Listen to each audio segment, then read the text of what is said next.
Well, we like to talk a lot about formations, be it 4-3-3, 4-5-1, 3-5-2. Tonight we're seeing, do we talk too much about formations? Are we bogged down in it? There are a lot of views, there are different views on it. And if you say, where's the difference between 4-1-4-1 and 4-5-1? I don't see it actually.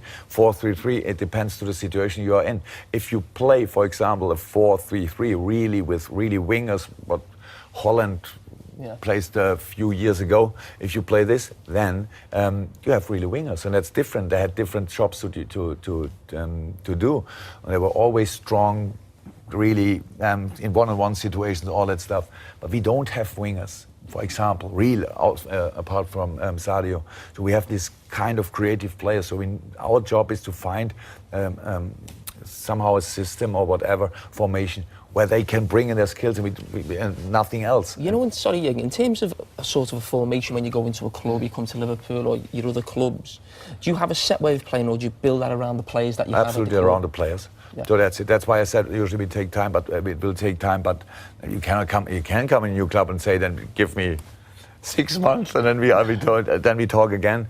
We had this game against Tottenham and a lot of games in a row then. So we didn't look at the players. We only said, that's what you have to do.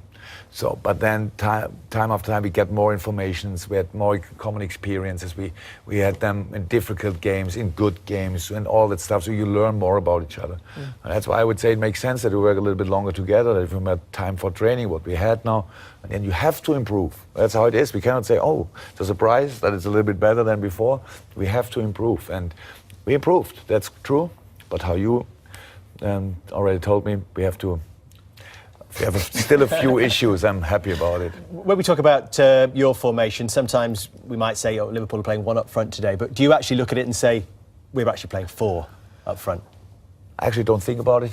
To be honest, it's not that I think about it. We have now a false 9 or no 9 or what that is. These players are all responsible to be in the box, in the opposite box, in all situations they can be.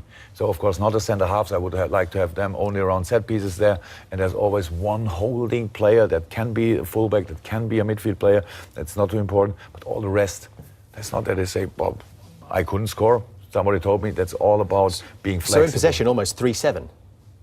3 players who are sitting. I don't want to read this in newspaper. No, it's not. We again in possession. Yeah, it can be everything. So it's that's right. It may be in possession here in the other half. We can do it. It's like this. You have only these positions. It could be everybody. Let me see this. Do we have time for this, or yes. Are we already under pressure? No problem. I can stop immediately. So it's not important. Then now we have to send the halves. Come on here. Now we have to. This is the situation, and let me say this is the 6 because they leave up one striker. So it's not important which players are this. It's absolutely not important. So it's not important. Everybody can be. So Sadio Mane could be here, of course. So that's how it is. And here can be Adam Lallana, for example. That's not important. Phil can be here or can be here. This can be Roberto. This can be Stuch. Whoever. So that's the only thing. But it needs time, because the problem is you lose the ball, and now everybody looks on his back. Oh, I'm offensive player, don't defend. So wait, what happened? Bring me the ball back. And that's what we have to create. That we are then, and that's what I loved in the first half against Hull. We were that flexible. We were that all that, and then losing the ball, and then it was really wild boys. And I loved it in this moment. That's why I was really happy with a few defensive situations.